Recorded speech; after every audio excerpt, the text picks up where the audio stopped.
If you weren't built for the cold, Abercrombie's kickoff to spring sale is just for you. I seriously cannot wait for rooftop season because that means I get to start wearing my A&F Mila dress all the time. She has pockets, and that makes her a favorite in my book.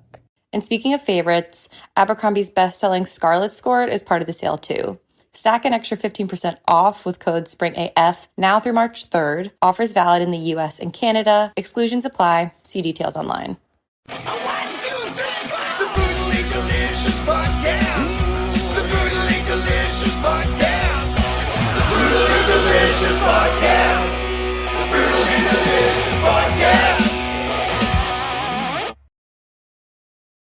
So, thank you for joining me. Anyway, how's the boat experience been? Oh wow, it's been great. This is day 2. Now the coffee and water is here, I suppose. We'll take a break. Yeah. No. Oh, sorry. Hello. No worries. All right. Yeah, this is day 2. We left yesterday, and we've been waiting for this gig for about a year or something. We've been knowing that we were going. Oh, really? Here. Yeah. It was booked quite early, and we've been wondering what this would be like. It's a bit weird situation to be sent on a cruise in the Caribbean as a black metal band from Norway. Right. But we really enjoy it this far. This is my 10th doing this, and yeah, I agree. And it's got to be a big difference, right? Because you're coming from dark, cold Norway, and you're going to be in 90-degree Jamaica tomorrow. These days, it's like snow and ice and harsh conditions in Norway. So this is a breath of hot, fresh air. Right. Mm. So, nothing to do with the cruise, but why do you think so many metal bands come out of Norway and Finland? Because per capita, it's way bigger than anywhere else in the world, right? I suppose. You think it's that weather? I suppose it's just fewer inhabitants of the countries. I suppose the percentage. I don't know. Maybe it's the cold and the grim forest, the terrains and stuff like that. I can't really answer why, because I'm not from anywhere else. I only know this. So. But if you look at it, like the bands that come, even on this boat, it's mostly Finnish or Norwegian, right? Yeah, that's good though. Oh, I agree, and that's where a lot of the bands that I listen to as well come from. I understand that for Americans, the European thing and Scandinavian thing is quite exotic. Yes. So it's a good thing for us. We're not that big a band, but to be brought over here, that's a huge compliment. Right. Well, we appreciate it. Time out. Thank you so much.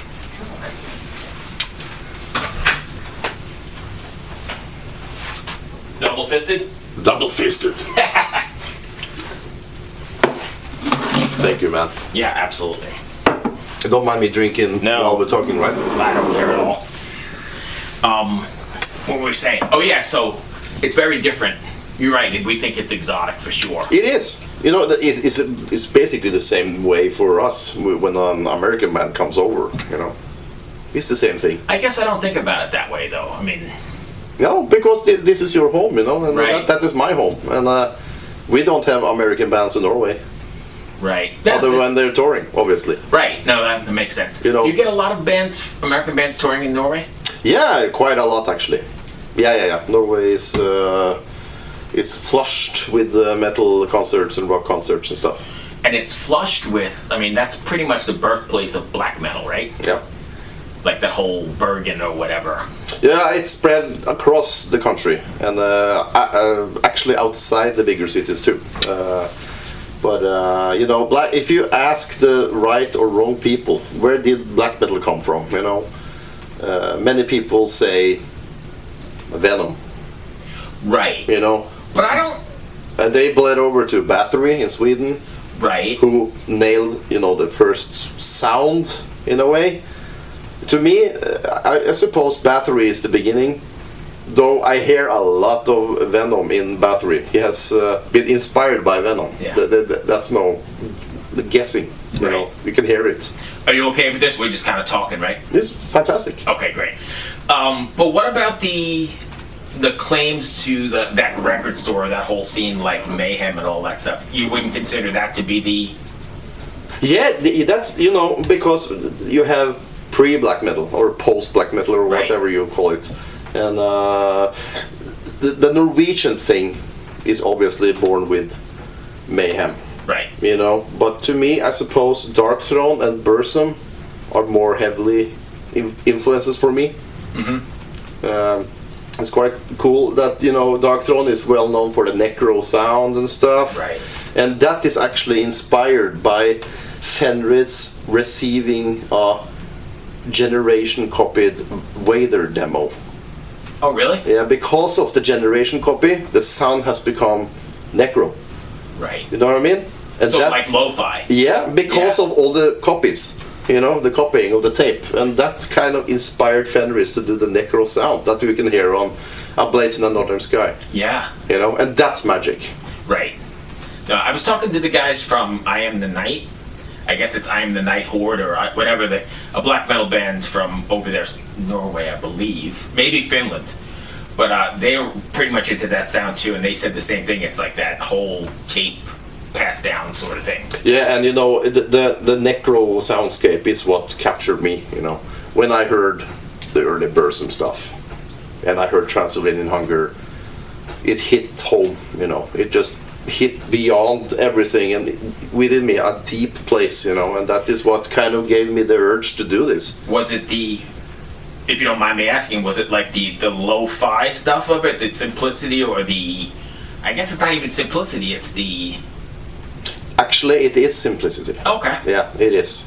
Absolutely. Was that what kind of nailed you? Yes, it becomes more... How can I describe it?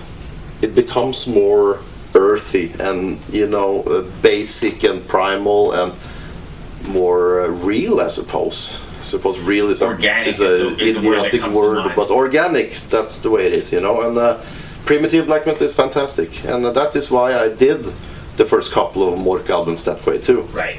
you know. So fast forward to 2024, the record comes out. What's been the response to it? Pretty good?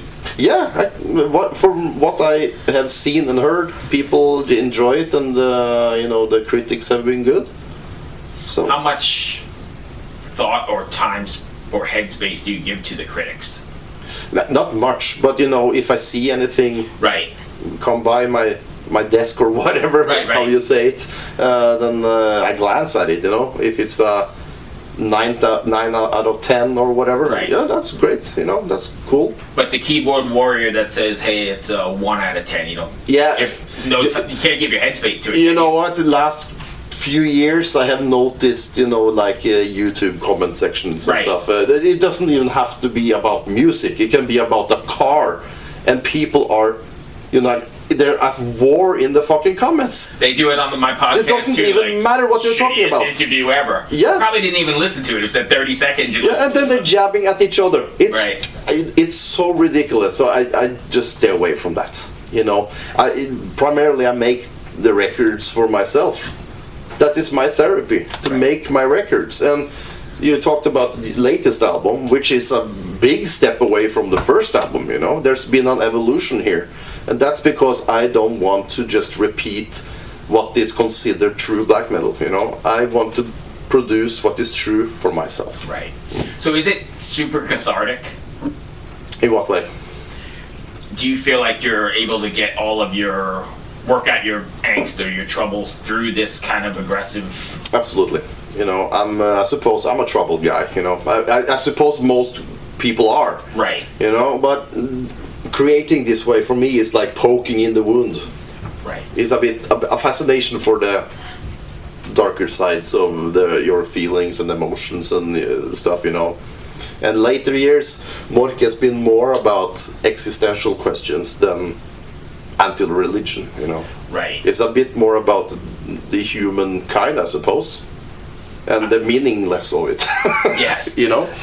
That's very Nietzsche-ish.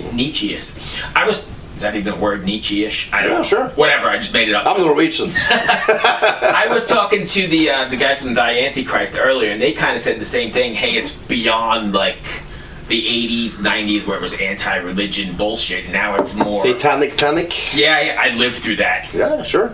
It's a cool image. Right. I give it that. You know, it's easy to make an image out of it, and it's cool. You know, it's catchy. And it's a good point because I hate religion.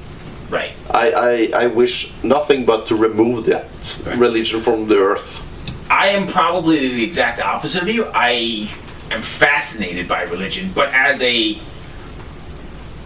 take lots of classes and I have a master's in religious theory and that kind of stuff. Not a particular religion. I'm just very interested in the overall philosophy of religion and how it works. Yeah, absolutely. It's fascinating that people allow something to control them like that. Right.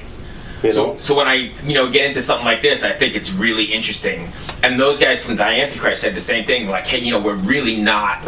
It's not like Hail Satan. It's more like philosophical human condition kind of shit. Yeah, because Hail Satan, that becomes punk rock.